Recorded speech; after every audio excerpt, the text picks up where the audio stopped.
राधे कृष्णा। आज हम सुनेंगे कार्तिक मास व्रत कथा का 5वां अध्याय।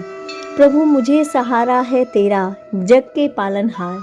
कार्तिक मास महात्म्य की कथा करूं विस्तार। राजा पृथु बोले, हे नारद जी, आपने कार्तिक मास में स्नान का फल कहा, अब अन्य मासों में विधि पूर्वक स्नान करने की विधि, नियम और उद्यापन की विधि भी बतलाइए। देवर्षि नारद ने कहा, हे राजन, आप भगवान विष्णु के अंश से उत्पन्न हुए हैं, अतः यह बात आपको ज्ञात ही है।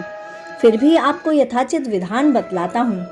अश्विन माह में शुक्ल पक्ष की एकादशी से कार्तिक के व्रत करने चाहिए। ब्रह्म मुहूर्त में उठकर जल का पात्र लेकर गांव से बाहर पूर्व अथवा उत्तर दिशा में जाना चाहिए। इसके बाद जो मनुष्य मुख शुद्धि नहीं करता, उसे कभी भी मंत्र का फल प्राप्त नहीं होता है। अतः दांत और जीभ को पूर्ण रूप से शुद्ध करना चाहिए और निम्नलिखित मंत्र का उच्चारण करते हुए दातून तोड़नी चाहिए। हे वनस्पतये, आप मुझे आयु, कीर्ति, तेज, प्रज्ञा, पशु, संपत्ति, महाज्ञान, बुद्धि और विद्या प्रदान करें। इस प्रकार उच्चारण करके वृक्ष से 12 अंगुल की दातून लें। दूध वाले वृक्षों से दातून नहीं लेनी चाहिए। इसी प्रकार कपास, कांटेदार वृक्ष तथा जले हुए वृक्ष से भी दातून लेना मना है।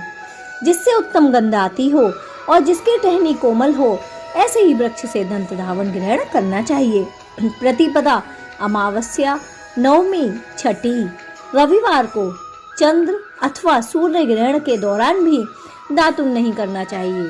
तत्पश्चात भली भांति स्नान करके फूल माला, चंदन, पान आदि पूजा की सामग्री लेकर प्रसन्न चित्त व भक्ति पूर्वक शिवालय में जाकर सभी देवी देवताओं की अर्घ, आचमनीय आदि वस्तुओं से पृथक पृथक पूजा करके प्रार्थना एवं प्रणाम करना चाहिए। फिर भक्तों के स्वर में स्वर मिलाकर श्री हरि का कीर्तन करना चाहिए। मंदिर में जो गायक भगवान श्री हरि का कीर्तन करने आए हैं, उन्हें माला, चंदन, तांबूल आदि से पूजन करना चाहिए, क्योंकि देवालयों में भगवान विष्णु को अपनी तपस्या, योग और दान द्वारा प्रसन्न करते थे, परंतु कलयुग में भगवत गुणगान को ही भगवान हरि को प्रसन्न करने का एकमात्र साधन माना गया है। नारद जी राजा पृथु से बोले, हे राजन, एक बार मैंने भगवान से पूछा कि हे प्रभु, आप सबसे अधिक कहाँ निवास करते हैं? तो इसका उत्तर देते हुए भगवान श्री हरि विष्णु ने कहा, हे नारद, मैं वैकुंठ या योगियों के हृदय में ही निवास करता हूँ, अपितु जहाँ मेरे भक्त मेरा कीर्तन करते हैं, मैं वहाँ निवास अवश्य ही करता हूँ। जो मनुष्य चंदन, माला आदि से मेरे भक्तों का पूजन करते हैं, उनसे मेरी ऐसी प्रीति होती है जैसे कि मेरे पूजन से भी नहीं हो सकती। यह सर्वश्रेष्ठ तरीका है मुझे प्रसन्न करने का।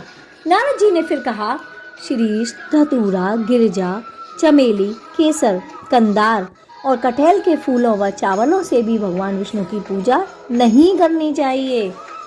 अड़हल, कंद, गिरीश, जूही, मालती और केवड़ा के पुष्पों से भगवान शंकर की पूजा नहीं करनी चाहिए। जिन देवताओं की पूजा में जो फूल निर्दिष्ट हैं, उन्हीं से उनका पूजन करें। पूजन की समाप्ति के पश्चात भगवान से क्षमा याचना अवश्य ही करनी चाहिए, जो कि इस प्रकार है, हे सुरेश्वर, हे देव, ना मैं मंत्र जानता हूँ ना क्रिया, मैं भक्ति से भी हीन हूँ। मैंने जो कुछ भी आपकी पूजा की है, आप उसे पूर्ण करें और मेरी पूजा को स्वीकार करें।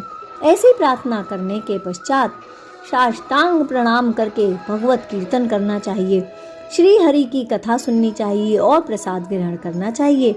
जो मनुष्य उपरोक्त विधि के अनुसार कार्तिक का व्रत अनुष्ठान करते हैं, वह जगत के सभी सुखों को भोगते हुए अंत में वैकुंठ लोक को अवश्य ही प्राप्त कर लेते हैं।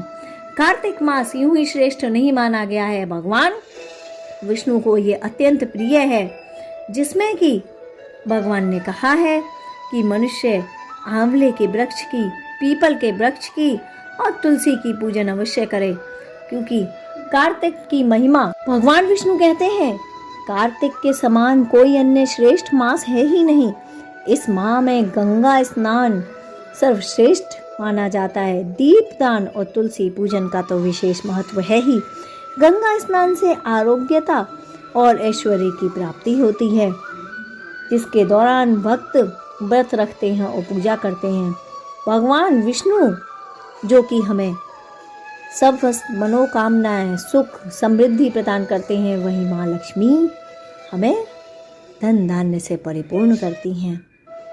राधे कृष्णा। आपका दिन शुभ हो। कार्तिक मास की आपको हार्दिक शुभकामनाएं। भगवान विष्णु आपका कल्याण करें। ओम नमो भगवते वासुदेवाय। इसका आप हमेशा मानसिक जाप अवश्य करते रहें। जय श्री कृष्णा।